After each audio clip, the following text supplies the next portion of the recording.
హైదరాబాద్ నగర వ్యాప్తంగా సంచలనం సృష్టించినటువంటి కూకట్పల్లి హవాలా డబ్బు కేసు పూర్తిగా అయితే సంచలనాలు అయితే బయటపడుతూ ఉన్నాయి. ఈ కేసులో కూకట్పల్లి పోలీస్ స్టేషన్ ఎదురుగా ఉన్నటువంటి గోకుల్ ఎన్క్లేవ్ అనేటువంటి బిల్డింగ్లోనే ఈ యొక్క హవాలా డబ్బు చేతులు మారినట్టుగా కూడా పోలీసులు గుర్తించారు. అయితే ఈ కేసుకు సంబంధించి మరిన్ని వివరాలు అడిగి తెలుసుకుందాం. ప్రస్తుతం మనతో పాటు assistant commissioner of police Balanagar Naresh Reddy ఉన్నారు. ఒకసారి మాట్లాడదాం. సార్ నమస్తే. సార్ నమస్తే అండి. సార్ ఈ ప్రత్యేకంగా సార్ ఈ హవాలా సంబంధించి ఎన్ని రోజుల నుంచి ఈ యొక్క ముఠా ఈ హవాలా కొనసాగిస్తూ ఉన్నారు సార్? మాకు యాక్చువల్గా ఇనీషియల్గా ఇది హవాలా సంబంధించిన డబ్బు కింద మాకేం రిపోర్ట్ కాలేదు. మాకు ఎవరైతే ఈ అజీముద్దీన్ అంటే ఒక కంప్లైంట్ ఇచ్చిండో, నేను ఒక ₹1 కోటి తీసుకొని పోతుంటే నా మీద ఒక 4 దుండగులు కారంపొడి చల్లి అటాక్ చేసి తద్వారా ఒక ₹1 కోటి ఎత్తుకొని పోయినని చెప్పి కంప్లైంట్ ఇచ్చారు. దాన్ని బేస్ చేసుకొని ఫస్ట్ మనం ఇన్వెస్టిగేట్ చేసినాము. దాంట్లో ఇన్వెస్టిగేషన్లో భాగంగా మాకు అన్ని technical evidence, human intelligence, CCTV cameras, అదేవిధంగా వెహికల్ నెంబర్సు అన్నిటి ద్వారా మా కూకట్పల్లి ఇన్స్పెక్టర్ ఆధ్వర్యంలో ఈ కేసు కొంత డిటెక్ట్ అయింది. ఇనీషియల్గా ఒక 3 మెంబర్స్ను అరెస్ట్ చేయడం జరిగింది.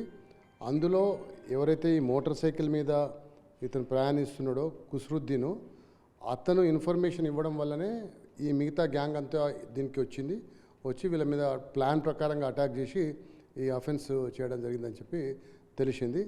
ఆ తర్వాత మనకు తెలిసింది ఏంటంటే ఈ కుస్రుద్దీను ఈ అజీముద్దీన్ ఇద్దరు కూడా ఈ శ్రద్ధ ఎంటర్ప్రైజెస్ సంబంధించిన ఏసీ షాప్ ఉంటుంది, వాళ్ళ దగ్గర వీళ్ళు వర్కర్స్గా పనిచేస్తున్నారు.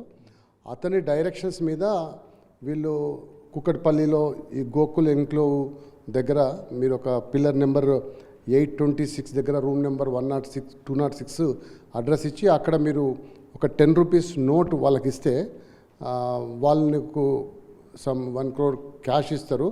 ఆ క్యాష్ తీసుకొని నువ్వు ఇంకొకటి పిల్లర్ నెంబర్ 848 దగ్గర ఇబ్రాహీం అంటేనకు మీరు హ్యాండ్ ఓవర్ చేయమని చెప్పి వాళ్ళు చెప్పడం జరిగింది. అసలు ఎన్ని రోజులుగా ఇదంతా జరుగుతూ ఉంది సార్? ఇటు శ్రీధా ఎంటర్ప్రైజెస్ ఓనర్ని ఏమన్నా అదుపులోకి తీసుకున్నారా మీరు? ఇప్పటివరకు ఇంకా ఆ కోణం నుంచి మేము దర్యాప్తు స్టార్ట్ చేయలేదు. నిన్నంతా కూడా రాబరీ కేసు, డకైటీకి సంబంధించిన చూసినాము.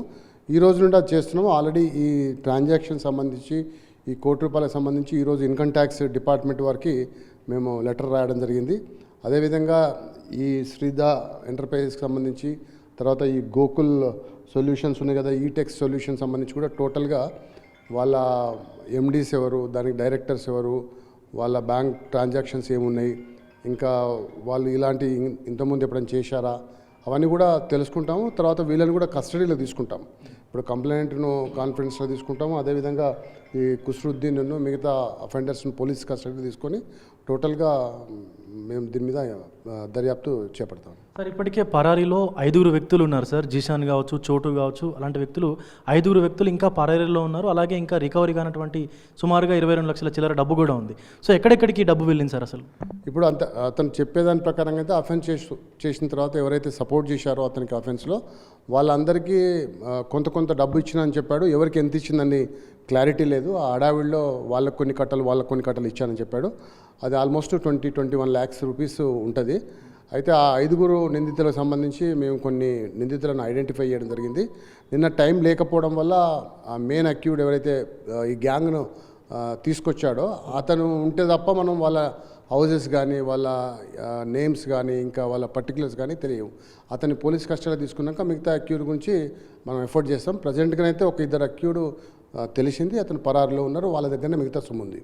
సార్ ఇప్పుడు ఈ శ్రీధా ఎంటర్ప్రైజెస్ వాళ్ళు కావచ్చు, లేకపోతే ఈ ఒమర్ కావచ్చు, ఇలాంటి కార్యకలాపాలు చేసేటువంటి ఈ యొక్క ఏదైతే హవాలా చేస్తూ ఉన్నారో దేశవ్యాప్తంగా అంటే ఇతర రాష్ట్రాలకి ఏమైనా అంతర్రాష్ట్రంగా చేస్తూ ఉన్నారో, లేకపోతే దేశం దాటించేటువంటి పనులు ఏమైనా చేస్తున్నారు సార్ ఈ డబ్బుని?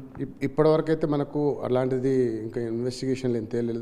ఆ కోణం నుండి ఈ రోజు నుండే ఆ కోణంలో దర్యాప్తు స్టార్ట్ చేస్తున్నాము. మా ఉన్నతాధికారుల ఆదేశానుసారంగా మేము ఒక ప్లాన్ ఆఫ్ యాక్షన్ తయారు చేసుకున్నాము. దాన్ని ఏ విధంగా దీన్ని దర్యాప్తు చేయాలి, దీనిలో మనీ లాండరింగ్ యాక్ట్ ఏమన్నా మనం పెట్టొచ్చా, లేకపోతే ఇంకెవరన్నా వేరే ఈడీ వాళ్ళకి ఏమన్నా ఇన్ఫర్మేషన్ ఇవ్వాలా, ఆ డీటెయిల్స్ అన్నీ కూడా ఫ్యూచర్లో మనం చెప్తామండి.